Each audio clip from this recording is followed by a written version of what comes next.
હાલો friends, આજે ગુજરાતી રસોઈ channel ઉપર હું તમારા માટે ઘણા સમય બાદ એક પારંપરિક વાનગી લઈને આવી છું. મિત્રો, આ પારંપરિક વાનગી ઉત્તર ગુજરાતમાં ઘણી જ પ્રસિદ્ધ છે. આ વાનગી આપણે ઘઉંના લોટમાંથી બનાવવાની છે. તો ચાલો મિત્રો, વધારે વાર ન કરતા આ રેસીપી કરવા મારા જોડે મારા કિચનમાં. ઠેઠું બનાવવા માટે આપણે અહીંયા 1 કપ ઘઉંનો લોટ લેવાનો છે. મિત્રો, આ ઘઉંનો લોટ તમારે કરકરો લેવાનો છે. આ રીતે તમારે કરકરો લોટ લેવાનો છે. એક થાળીમાં આપણે આ રીતે લોટ લઈશું. એમાં 2 થી 3 ચમચા જેટલું તેલનું મોણ નાખવાનું છે. મોણ નાખ્યા બાદ આપણે એને મિક્સ કરી લઈશું સારી રીતે.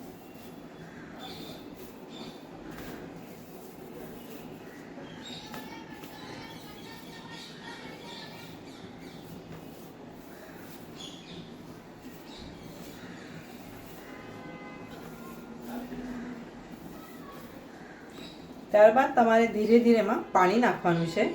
પાણી તમારે થોડું નવસેકું લેવાનું છે.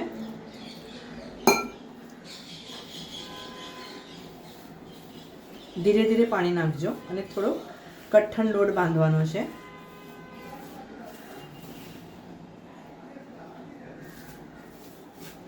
મિત્રો, આ રીતે તમારે કઠણ લોટ બાંધી લેવાનો છે.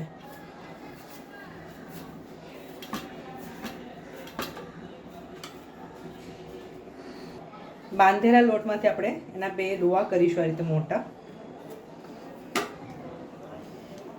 એને થોડો હાથેથી આપણે આ રીતે એક સરખું કરી લઈશું.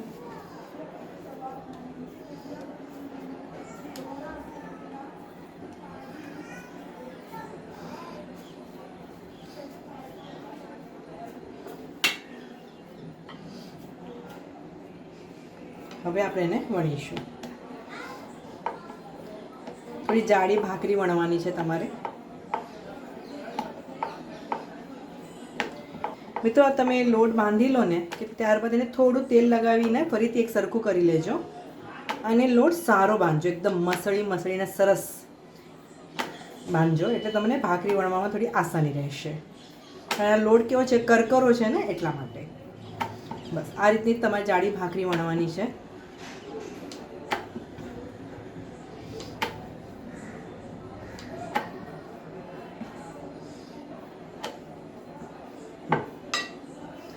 ભાખરી વણાઈને તૈયાર થઈ ગઈ છે.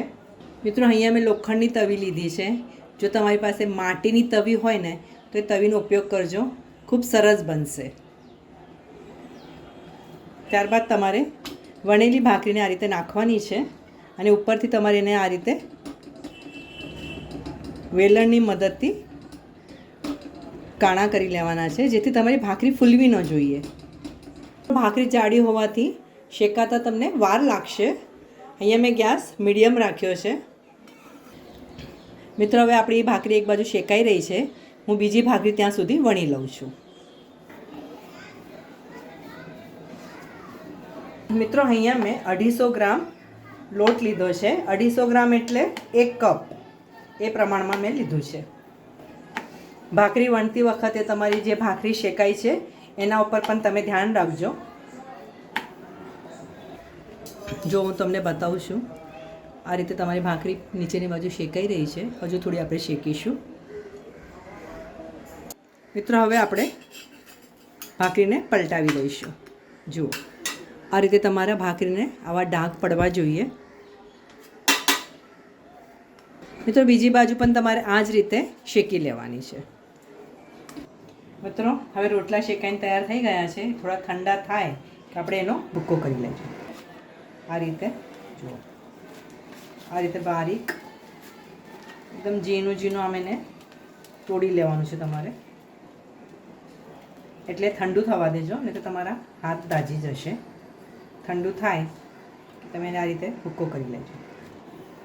જો આ રીતે આપણે એનો ભૂક્કો કરી લીધો છે.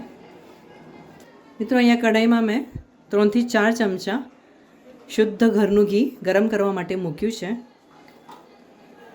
ઘી ગરમ થવા દઈશું. ઘી ગરમ થાય કે તમારે અડધો કપ ગોળ લેવાનો છે. 1 કપ ઘઉંના લોટમાં તમારે અડધો કપ ગોળ લેવાનો છે. હવે આ ગોળ તમારો સરસ ઘીમાં મેલ્ટ થાય, ઓગળી જાય, ત્યાં સુધી તમારે મિક્સ કરવાનો છે. અહીંયા એક વાતનું ધ્યાન રાખજો, તમારે ગોળનો પાક નથી કરવાનો. આ ગોળ તમારે ઓગળે ત્યાં સુધી જ એને તૈયાર કરવાનો છે.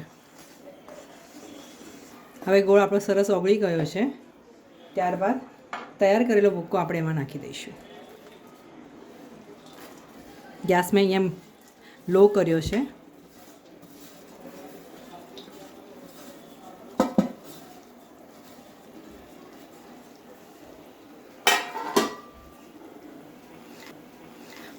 ત્યારબાદ આપણે સરસ મિક્સ કરી લઈશું આ રીતે.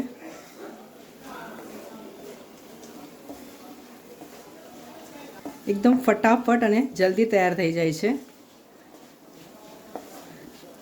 તો મિત્રો, ઉત્તર ગુજરાતનું સુપ્રસિદ્ધ એવું ઠેઠું બનાવીને તૈયાર છે. આ વિડીયો જોયા બદલ તમારો ઘણો ઘણો આભાર. આવતા વિડીયોમાં આવી સરસ મજાની રેસીપી સાથે આપણે ફરીથી મુલાકાત કરીશું. ત્યાં સુધી સરસ ખાઓ, સ્વસ્થ રહો અને ગુજરાતી રસોઈ જોતા રહેશો.